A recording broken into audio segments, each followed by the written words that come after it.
Zdravíme vás všechny z Adaj. Tentokrát vám přinášíme newsletter formou videa. A proč videa? Protože jsme přijeli i ze Severní Ameriky s řadou novinek. Obešli jsme trh, obešli jsme ať už naší konkurenci, ale taky i firmy, které pracují s AI, konverzační AI a hlavně i large language modely. A vlastně tomu chceme aktuální newsletter věnovat. Takže co se na poli large language modelů v Adaj udělo? Je toho dost, ale vyberali jsme pro vás 3 nejdůležitější use casey. První věc je, že jsme se mrkli na to, kde tu AI vlastně využít nejlíp. A to je sumarizace konverzací, e-mailový reporting a pak jsme ještě udělali třetí věc a to je vytěžení věcí z dokumentů. Na to se large language model ještě za pomocí dalších pluginů, konkrétně embeddingů, hodí nejvíc. Takže první use case, který v Adaj máme, tak je sumarizace konverzací pomocí large language modelu. Na tohle se large language model hodí úplně perfektně. A proč? Protože dobře rozumí tomu textu, dokáže pochytat z něj ty nejdůležitější informace, převést je na takzvané tokeny a to nám prostě dát vlastně do té sumarizace nebo případně ohodnotit, jestli ten asistent pomohl uživateli, jaký mohl mít z toho uživatel feeling. Je to tak, že tam vždycky dáme nějaký prompt a pak právě třeba každý 2 minuty pošleme všechny konverzace právě tady large language modelu, aby nám je ohodnotil. Můžeme si i vybrat, jaký large language model tam použijeme. Tady v tomhle konkrétním případě použitá GPT-4 z toho důvodu, že má o trochu ještě lepší reasoning než 3.5 Turbo, byť je o trochu dražší, ale jak říkám, dá se i nastavit, že to pojede na 3.5 Turbo, případně i na jiném large language modelu. Takže to je sumarizace konverzace. Za mě velmi jakoby dobrá věc, protože už to nemusíme jako my lidi procházet úplně všecko a large language model se poměrně dobře o to postará. Druhý case, který v Adaj máme, a myslím si, že stojí za pozornost, tak je automatický report. Ten automatický report funguje tak, že my každou půlnoc posíláme pomocí komponenty, která se jmenuje Sleeping Bed, spící netopír, protože celý den spí, ale až v té půlnoc se probudí a pošle do large language modelu právě to, co potřebuje, aby z toho vznikl report a aby to large language model okomentoval a našel v tom nějaký zajímavosti.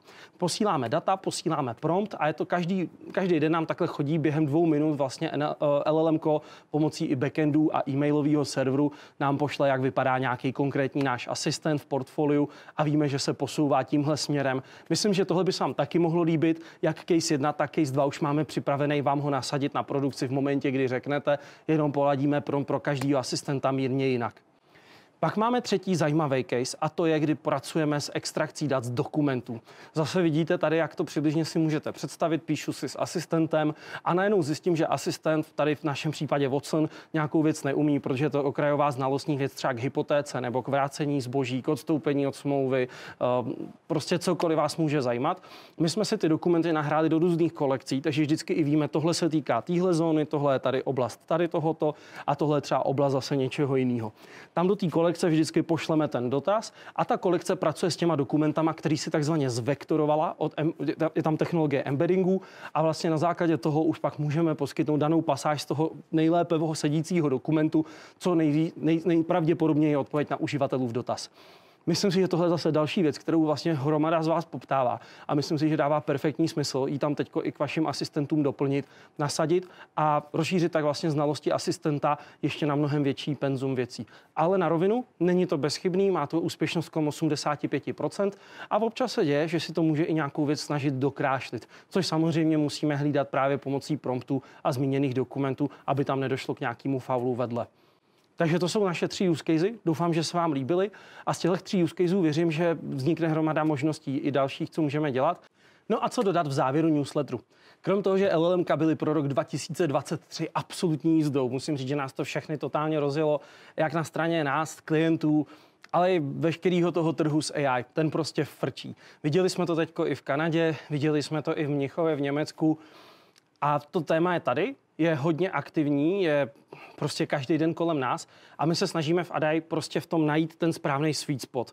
Nejít ani na to, že děláme celého asistenta jenom na LLMku, byť takový řešení už jsme taky viděli a má někde silné stránky a někde má místa, která si říkáte, to není tak zajímavý, nebo tady by to mohlo být ještě lepší. A zároveň si uvědomíte, že i na tom LLM modelu, abyste ho napromptovali, abyste ho uhlídali, že nehalicunuje, abyste uhlídali i ten fact-checking, tak pracuje vlastně možná i větší tým, než na tom klasickém asistentovi z NLP. Proto vlastně to vidíme jako hybrid a vlastně k tomu i ty use casey zapadají. Jsou to takový jakoby pluginy a v momentě, kdy cítíme, že to LLM je dobrý tam pustit ještě víc, tak ho tam přiberem. Pracujeme, jak jste viděli, s GPTma, pracujeme s 3.5, 4, teď bude nově 4 Turbo k dispozici, můžeme to mít na OpenAI vlastně API, můžeme to mít i na Azure, takže kdo chce sekuritu Azure, můžeme to napojit na Azure a zároveň tam máme ještě jednu věc, Watson X, platforma od IBMky s LLM platformou, vlastně tam si vybereme, jaký model se nám na co hodí a můžeme si ty modely i docela přetrénovat. Myslím, že to je docela zajímavý a komu se to bude líbit, tak se rádi o tom pobavíme u kafe, u čaje, v prosinci, v novém roce. Prostě se na to těšíme, protože ta doba je teďko tady a chcem se do toho i s váma vrhnout. Přeju vám všem hezký Vánoce, děkujeme za spolupráci v dosavadním roce, byla to fakt jízda a těšíme se na ten příští 2024, že nás zase povede správnými kroky všechny dál. Mějte se hezky a těšíme se, ahoj.